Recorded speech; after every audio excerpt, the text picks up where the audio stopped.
guys, it's Ultra Prime 2 here. Welcome to the Fairy Tale Wiki podcast. How are you guys doing? We're doing great, and let's get right into it. Here today is Kuro. Kuro, go for it.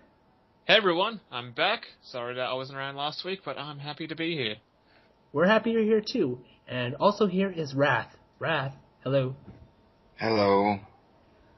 Hello. So, let's just get right into it. This is Fairy Tale chapters 398 and 399. I'll be going first this week. I thought 398 was, decent. It wasn't really anything particularly special. I mean, it was kind of just a build-up chapter to what was going to happen next time. And, we just saw, Asayla's still around. Kyoka, well, she's really hot. Like, damn. Wow. Like... If it weren't for that weird thing around her face, like that, I don't know, like that. What is that? Some chin protector or something? I would definitely make out with her for a few hours. Yeah, she definitely need to lose the bird bits. Yeah.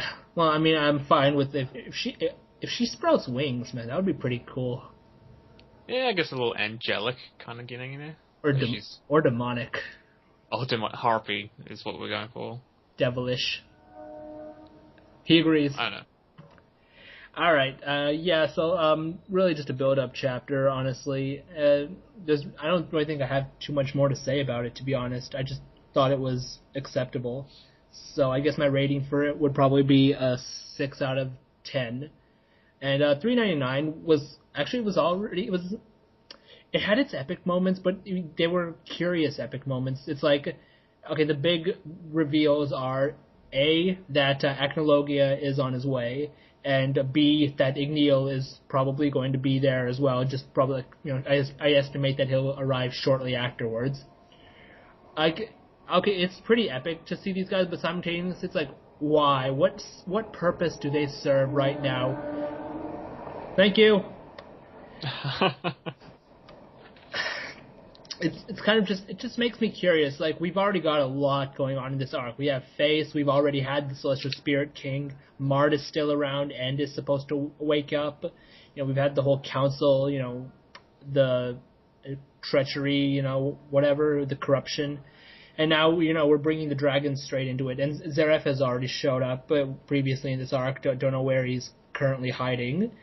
It's kind of like just, what is the real purpose behind this? Are we just setting up Tartarus arc to be the intro to the Dragon arc? Because I think that'd be kind of a waste of a good arc. I mean, I'm not saying Tartarus has been a good arc, but I mean, it at least had a build-up, and at least, it's got a beginning, a middle, and end. Ideally, it should have two ends, if you know what I'm talking about. But the point being, like, I just don't really see Acnologia and Igneal as necessary. And I don't know, like, theoretically, this could be a major fuck-up in the series if Mishima doesn't do them right. And, I think I've said before, the harder he tries, the harder he fails, and this could easily be a case. So, epic as those parts were, caution in mind, my rating would be a 7.5 out of 10. Wrath, would you like to take over? Oh, sure. I had almost no opinion for 398. I mean, I like that I found out that Sayla was okay. I mean, because for months I've just been so far hearing, she's a cripple, and I'm just like, easy target. But that's not really the point here. So, all around it was just really average, and I don't have much to say because, well, Prime kind of said most of it. I thought it was about a good 7 out of 10. And then we go into 399, and the boring was honestly pretty stale because we just saw Kyoka versus Urza, and what was hyped up to be really good just wound up being an even match for about a couple pages, and then Urza just completely started to take the lead in the fight, which is really, really boring. Because every time Urza has a fight, it gets really hyped up because it makes it look like her opponent's going to be strong, and then, in this case, it's a rematch, more or less, and it just completely... She just takes the lead again without really much effort, so I found that to be disappointing. But as far as Acnologia and Igneal go, Igneal has a tie to END, which I guess is where... I guess Igneal showing up would probably lead into the revival of END, and Acnologia has... Well, Mart hypothesized if he was showing up because of END as well, so I think it ultimately is all linked to him, and the appearance of both Acnologia and Igneal will ultimately, lead to END's complete resurrection. But aside from that, I thought the chapter was about a good 7.5 out of 10. We have the same ratings for that one. Kuro, would you like to take it over next? Absolutely. For chapter 398, it had me completely on board. Like, I was really interested in the first half with it showcased Gray using his father's magic, and I'm still on the fence on whether I want it to be like a permanent thing. I mean, if it is, sure, good progression of his ability, because he's already got ice. It's not just this completely new elements like Natsu and Gajil got. I feel that this has been decent development for Gray. I feel so bad because the second half with Urza's fight with Kyoko, it's just I don't feel invested in it at all. Like I love Urza, her fights are usually great and interesting, and I should really care about this fight because of just the history between these two characters. I mean, Urza was tortured beyond belief by Kyoko. Their fight burst out in the middle of for forgotten name, but Cube burst right through Cube. And that was really awesome. I cared about the fight then, but right now, there's just been no real lead up. It was Urza and her squad of cats just hobbling through the base until they were required by the plot. And just because of that, the second half of 398, I was just like, I get that it's necessary, but I don't really care as much as I need to. And so 398, I'll give a 7 out of 10. And then that just leads straight into 399, where it starts with their fight. Again, I still have no real interest to be really invested. Like the armor Urza's currently using, it's not one of my favorite designs, but it's her fight with Kyoko. Just kind of can't think of the word, but it's just kind of petered off in terms of interest. Like I think it's entirely lackluster, to be honest. Yeah. There's no real weight to this fight, I think. It doesn't really matter who wins and loses in the end because we all know what's going to happen afterwards. And the highlight was Kyoko threw a bunch of pillars at Urza and she jumped over them. Like, that was the big freeze moment frame of the chapter, which, not that interesting. And then you had the flashback with all the Lammies fighting Warren and Jet and Droy because they're not highlighted enough, apparently. It's just comical side characters versus comical side characters, really. Absolutely is. But I guess Happy's comment was probably the most amusing thing to come out at like Mirror is actually like counting on them. He's like, that's not don't do that. Don't count on the telepath and the fatty. I don't know. I feel like of the Shadow Triad or tribe or whatever they're called, Jets. I feel like Jet has, he's fast, and usually fast characters like him are usually decently powerful fighters. So I feel like he has the potential, but I don't even remember what Droy's magic is. It's like plant magic. Thing. Yeah. Plants, okay. He throws seeds at the ground, and then the seeds make fists. So Usopp. Yeah, basically. Yeah. More or less, except, not as funny or relevant. Yeah. And a smaller nose. Yeah, and Warren. And a much larger torso. Yeah. And taller, I guess. But, again, I'm just, I guess if anything that's come out of the Urza Kyoko fight is just that, we've now seen Kyoko without, all of her I would say without her clothes, because that's just going down a completely different path, but we can see her, what she actually looks like, and, she's decent looking. She's an interesting character that I really have no, problem with. It took me... And then once that was all done, the second half of the chapter was where it then picked up in 399's case. It wasn't until the second reading that I realized what was happening to Wendy. The first time I read through, I'm just like, okay, she's just tired, she's just fallen over, she's reached her limit. No, she's having a full-on panic attack, she's hyperventilating, like the boom, that's her heart just about to burst, like... And I like that's carried over. Like, it's affected the 3 Dragon Slayers that have fought Acnologia, and they are fully aware of what his appearance means, and it really does affect them. Like, the dragons in the Dragon Festival arc, they're like, yeah, we can do it. No, they don't want to fight this fight.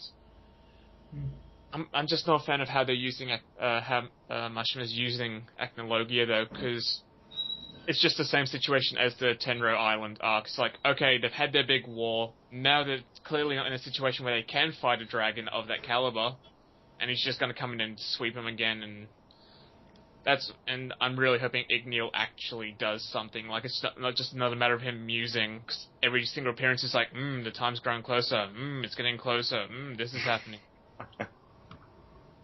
Like, there's build-up, but this is the point where he has to take action, because if he doesn't, I'm just gonna stop caring. Like, this is the cliff point for me, where if we go over it and nothing happens, I just don't care about Igneel. When he finally turns up, I'm like, where were you 3 story arcs ago when everyone was about to die? I don't know, but yeah, it does feel a bit random. I hope they don't use the Tyrus arc as like a stepping stone to the whole Zeref Acnologia showdown. I mean, I know Tyrus' whole point has been to, like, return to Zeref, or, Yeah. They have that connection, but it hasn't been so strong that it would be a clear jump between those 2 factions. And, I really don't really have any idea of what's going to happen. I just really see a repeat of Tenro Island all over again, now with demons. So, yeah, for 399, I'll give that a nice, I'll give it an 8. I'll give it an 8 out of 10, just because it did pick up in the end. It was a nice escalation of drama, rather than 398, where it was a complete decrease. So yeah. At least it looked good. Yeah. Yeah. It did look pretty good, you gotta give it that. Yeah, so... Okay, so anyone have a prediction for the next chapter? No, well, like I just said, I see it going the way of Tenro. We know that... Alright. What if this turned into like a 3-way between Igneel, Acnologia, and End? Because Mar just suggested that Acnologia is coming for End, potentially. We know that Igneel has tried to beat End in the past, but he couldn't, so in terms of their powers, unless Igneel has, he's trained and become stronger, not really sure how a dragon trains, but I'm sure it'd be interesting to see. But if it became a 3-way fight, then it would just be all bets in the air, no one would know what would happen. I think Igneel purposely chose not to kill END. I think that was the whole point. I bet there was some kind of like a subtle like a price he would have to pay that was like too high if he killed END. That's my exactly. Yeah. So it's like he elected to let him live. So it's more like if he shows up this time, he would have no choice not to let him live. I don't know. He's got scars, and I'm just thinking that's where I think a lot of them are from, honestly. Yeah, his battles with the END. END, yes. That would make sense. I understand where you're coming from, but I still feel like it was a legitimate situation where he couldn't beat him back then, whether through power or choice. I think Rat and I are going through the choice thing. Yeah, I'm going through choice because more like he couldn't, but it was his choice. You know what I'm saying? Like there was an emotional situation dragging him down where if he did something, the emotional turnout wouldn't be very favorable for him. It looks to me like that too because of the way Zeref talked to Natsu. Because they meant like chapter 370 or something, and now it's like... Yeah, I don't remember the exact number, but it's like... 73. 73? Okay, well, that's like... that's more or less like what it seemed to me what he was saying that Natsu would end up deciding, and it's like, okay, decision, choice, maybe, son repeat the mistakes of the father type thing. That's kind of... destiny, turn to the dark side, you are END. Plot twist. Shitty plot twist, to be honest, but it could happen, so... Yeah, okay, that's basically it. I kind of feel like that's almost where it's headed, sort of. Like Igneel chose not... Yeah, because like Igneel chose not to beat him, and then he's like... now it's like, Natsu's got the same choice. Yeah. So. Just a question that occurs to me, just not really related to predictions or opinions, but Acnologia was created through or at least implied through a combination of him just overusing Dragon Slayer magic and Zeref's black magic. See, there's two contradicting stories. One was basically that he bathed in dragon blood because he killed so many, and I think the bathing is figurative, but you get it. You get overusing the magic. Yeah. And the other one was that Zeref had a hand in turning him into a dragon, and so well, yeah, what? Because if it's the Vizlogia. What? Yeah, Vizlogia said that Dragon Slayers actually do become stronger by bathing in dragon blood. Okay, that by killing dragons. Yeah, so it's like Acnologia really did become more powerful by killing dragons, but I'm more inclined to believe that his transformation into a dragon was a result of Zeref but his power increase just led to him to be able to kill more and more and more. Yeah. That could happen too. Just my Maybe question that's was going kind to of be, yeah. if he was created through some influence of Zeref, do you think Gray's new ability, devil slaying magic, would affect him in any way? I am inclined to believe not, because above all, he is still a dragon. All right. And it depends, I was just thinking if he has tainted by it. No, I mean, I don't know. It could be. I mean, it's kind of like, even if he's not completely a demon, if he has the influence, maybe like it'll have more effect than normal magic. I'm inclined to. I'm not suggesting that's gonna be like another, like what happened to I forgot his name. Is that forgettable? The lion guy that Tempesta. Tempesta. I was gonna say Torchwood. No, that's the wrong one. I don't believe it would be to that effect. I just absolutely not. No, of course. But like what we last saw, they couldn't even they can scratch him. Nothing. Yeah, scratch. That's what I'm going for. Like, it will affect him, just not like to the point where anywhere near enough to actually beat him. Yeah, I can agree with that. Like, I could see that happening. I could just see it being that we got all the dragons. We've got 5. No, we've only got 4. Sorry, Wendy's far away. So we've got 4 dragon slayers. Yeah. If he's now got a vulnerability to demon slaying magic, then Gray could have some impact. Like, if it came down to the guild having to fight him, those would be the main players. Yeah. Is kind of what I'm going for. I think I can understand what you mean, because there's the whole like Gray and Natsu having to fight, and now maybe partially demon, partially dragon type thing. It would be kind of lame in my opinion, but it could easily happen. I just think Zeref's specialty is black magic in general, and just I don't know, demons have just become sort of his associated thing. Yeah. But I feel like dragons are just like pure dragon is still well within his reach. If because it's just he just uses basically forbidden magic, more or less. I don't know, but he used it for the purpose of creating demons and shit. They were all his creations. I think he was really into them much more than he was into dragons. Yeah. Although, to be fair, Acnologia also apparently has it out for Zeref, so maybe Acnologia did not want to become a dragon. That could happen. Yeah, true. Yeah, because Natsu and the others weren't too happy with the idea of it. Like, if we keep using our magic. Yeah, they kind of freaked out there. That's true. Yeah, no, I'd buy that. Maybe it actually is a natural progression, and Zeref actually just accelerated it. Could be. Maybe if you led him down the path or something to that effect. Yeah. I feel like it could be tied to Dragon Force, because when the users of Dragon Force go into it, they gain dragon-like characteristics. So if it came like mastery and overuse of Dragon Force. Sort of so it'd be sort of like Let, where they can actually turn into dragons. Spoiler alert, Master. Because basically what happened is at the end of Rave Master, Let turned into a dragon. It was actually straight up 100% killer dragon. Yeah, thanks for the spoiler, by the way. It's okay. It's okay. I've read it. Kuro hasn't, though. I have absolutely no idea about the character he's talking about, so it's okay. He'll probably honestly forget. That's possible. True. Okay, guys. So I guess, do you guys have anything more to add, or can we end the little prediction section? No, I'm done. We need to move on to the manga. Yeah, definitely. And do you want to go first, Kuro? Oh, sure. Okay, because you just seemed a little interested. Go ahead. Go ahead. Your turn. I think I'll just start with the one I'm most happy about. Sure. Which would be One Piece, because the last 2 chapters have been, I'm gonna say, pretty eventful. And then even though I say I'm excited about it, I actually have to admit that the last chapter disappointed me. So, Jesus Christ, there are almost at the 800 chapters. 759, Secret Plan. I liked it. I liked it that Trafalgar and Luffy are working together, and they actually have worked out a strategy to combine their abilities.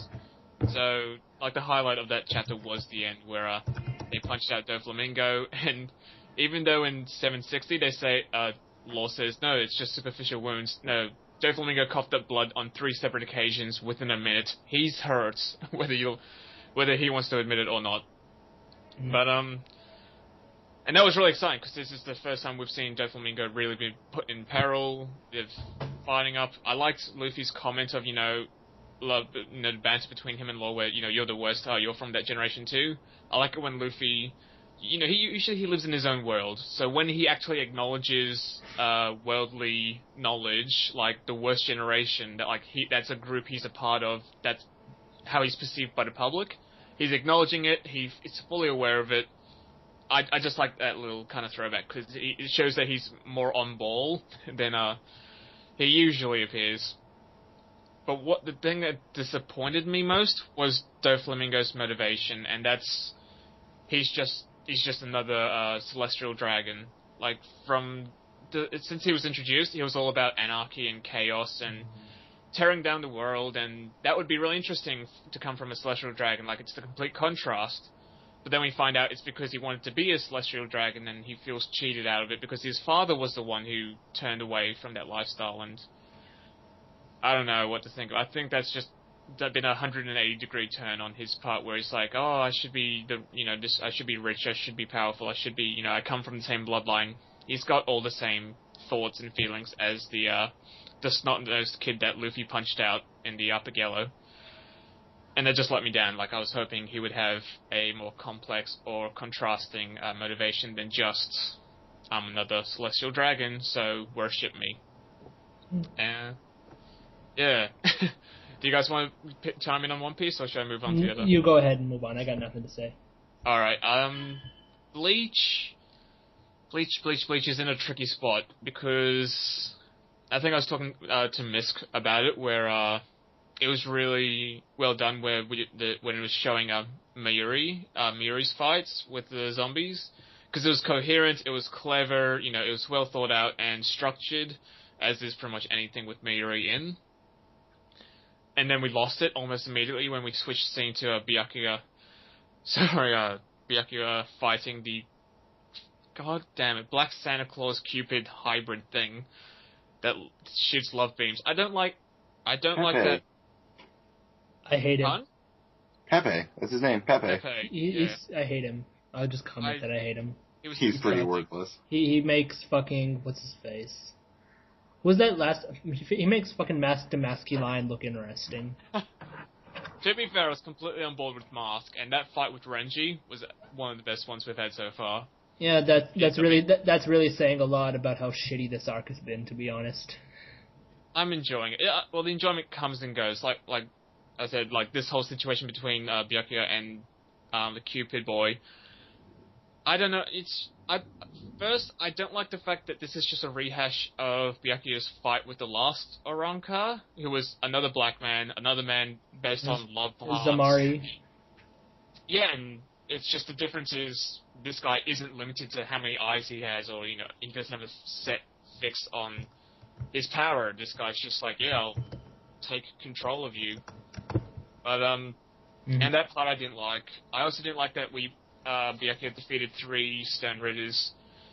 I'm okay with Candice, because Candice got a decent amount of screen time fighting Ichigo, and she walked away from that, which is surprising, to be honest. Surprising, and it showed that she the Spice Girls just weren't Bambiette, weren't just her, groupies, like Harabelle and her 3 subordinates. Like every Stone Ridder as an individual is powerful and a threat, and I like that they showed that Candice could go up against Ichigo. Ichigo would have won that fight eventually, but she did a lot better job than any of us was expecting. So I'm okay with her being taken off screen just because she's had her time. We've seen what she can do. That's okay. But then the other 2, we haven't. It's just 2 characters that have been set up as powerful contenders because they're fort captains, and one of them shot Kyoko's eye out, and now they're down. I don't know if they're going to be down for the count, but they're down, and I'm not fond of that. But then it all came together when Miuri returned. Kensei and Rose, they're dead, and we have full-on confirmation of that. Pretty much, they're as dead as dead can be.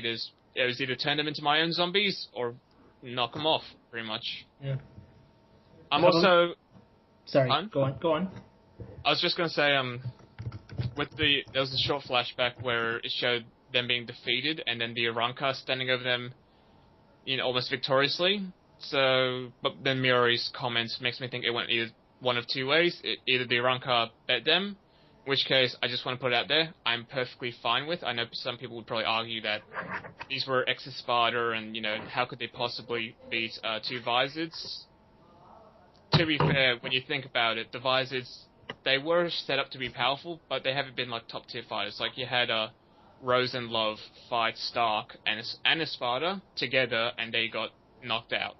So it's not that big of a leap to think that these former Spartans could be a threat. I mean, Dodorani, or the guy who looks like a devil-looking guy, he forced, Ichigo needed Bankai to at least equal him, so I don't have a problem with that. But the other way is, Miri just gave him the same drug that he gave Hitsugaya, and that's fine as well. But yeah, Hitsugaya coming back on the scene just brought it back together, brought back my interest, and I'm really interested to see how things turn out with the Gluttony girl, who, I don't know, she's kind of been built up from this very minor background character to possibly being the strongest of the 5 girls? Yeah. So I'm just interested to see where that's gonna go, because she looks fine despite everything she's been through, and I just want to, see her get her moment. Yeah, so that's Bleach. Anything on your side? Nope. No? I have to point out that Bleach is always more enjoyable when you read it in sequence. Waiting from week to week tends to sort of destroy it. Yeah. Yeah. It's much like Naruto in that regard. Yeah. Yeah, I've been saying that for a while now with most of the manga. It's like, yeah, week by week, it can seem disconnected, but once you go back and read the chapters, perfectly fine. Like, we're talking in chat earlier about Kabuto's childhood flashback and how that lasted several chapters, and it ended up being a whole volume. So that's why I think now, like, when a series gets to this length, the writers will then start thinking, how will this work as a complete book, rather than just 10 chapters at a time? So, yeah, and when you read it like that as a book, the flashback works. But with Naruto, 691, it was kind of weird just to end it with the Sage of Six Parts going, oh, congratulations on saving the world. Like, that's the most ABC kids TV kind of congratulations to give. But the whole, the farewell to Naruto and his father, it was touching. It was touching because now he's able to tell him the things he wasn't able to say before. They've had their chance, and it was good to see them bond. And then the latest chapter happened, and I haven't actually heard anyone talk much about it. Maybe I've just missed all the discussion, but me and Misk are not happy with what happened, where Sasuke's just being Sasuke. Kishimoto kind of went in hard, no lube on this one. Is anybody other than Tristan happy about that, to be honest? Tristan was happy? I wouldn't be... I don't know. I haven't actually talked to him. I rarely do, but I wouldn't be surprised if he was, whacking off to that, Yeah, Tristan is a hardcore Sasuke fanboy, yeah. He's like, oh, Sasuke's back to his original self. No, he's not. Well, see... Yeah, at first it surprised me when he was just like, I'm going to execute the Hokage, and I'm going to bring around Revolution, which is really funny because the latest Naruto game is called Revolution, but, yeah, I just realized that the other day, I'm like, oh my god. But, I also recently watched the latest, Naruto anime episode, which is when Sasuke had first returned onto the field, and everything that the characters are saying, it's like, oh wait, everyone called it back then, like, This hasn't come out of nowhere. It was actually set up that, Sasuke can't be trusted. He's going to kill. He wanted to kill the Ten Tails and all the beasts inside of it. He was like, yep, everyone burns. So the friction has been there from the very beginning, so... Yeah, after I read it personally, I looked back, and after I got past the initial shock and borderline just hatred, I was like, to be extremely fair, he was very vague about everything he said. He was never specifically said, I'm a good guy. He was... He just didn't want it. Even, in the corner over there, he's like, yes, power. When no one's looking, hoping no one hears him. Then he just turns around and is like, oh, I'll help. Okay. Yeah. On the last Naruto anime episode, they actually expanded the fight between Kakashi and Obito, and Studio Parrot have done an amazing job at that. Like, it is great. So if you haven't seen Naruto anime for a while now, just watch the last episode. It's worth it. But, yeah, in terms of the chapter, I don't know, it seems surprising, but when you think about it, it's like, no, this has been completely set up, and, Sorry. No, it's it's all right. Mr. Train loves us. I don't know how Naruto's actually going to handle Sasuke now, because when they met a while ago, Naruto was like, "Yeah, next time we meet, we're both going to die." Wait, what? That you're going in with that plan? And now he's saying that the line, the Indra, the Asha line is going to end. I just don't know how he plans to do that. Is he going to appeal to Sasuke's goodwill? Is he going to kill him and himself? I don't know. I'm curious to see what Naruto's solution to this is going to be, because he's going in. It looks like he has a solution. Like, he does have a plan. He knows how he's going to approach Sasuke, and I think Sasuke knows how he's going to approach him as well. Because despite the fact that he's just declared to kill everyone, he's like, "No, yeah, all right. You're the only one who can really stand up in my way, so let's do this." I know. I'll be curious, but this chapter was a real we're back to this kind of situation. It was just a big rehash, in my opinion. Yeah. Like, I thought we'd moved on, is pretty much what it comes down to. And that's my opinion of the 3 chapters that I keep up with. No Toriko, sorry. Still at volume 11 for that. Okay. I'm going to just run through it fast. My number 1 was Toriko. My number 2 would be One Piece. After that would be Fairy Tail, followed by Naruto, and then Bleach. Wrath? Let's see. I forgot to read this in last week's Toriko, so I'm just going to knock that one off the table this time. Let's see. Number 1, One Piece. Number 2, Fairy Tail. Number 3, Naruto. Number 4, Bleach. Okay. And that is the end of this part of the podcast, people. We will see you in the next section where we answer the questions you guys have sent via email and Skype. Goodbye.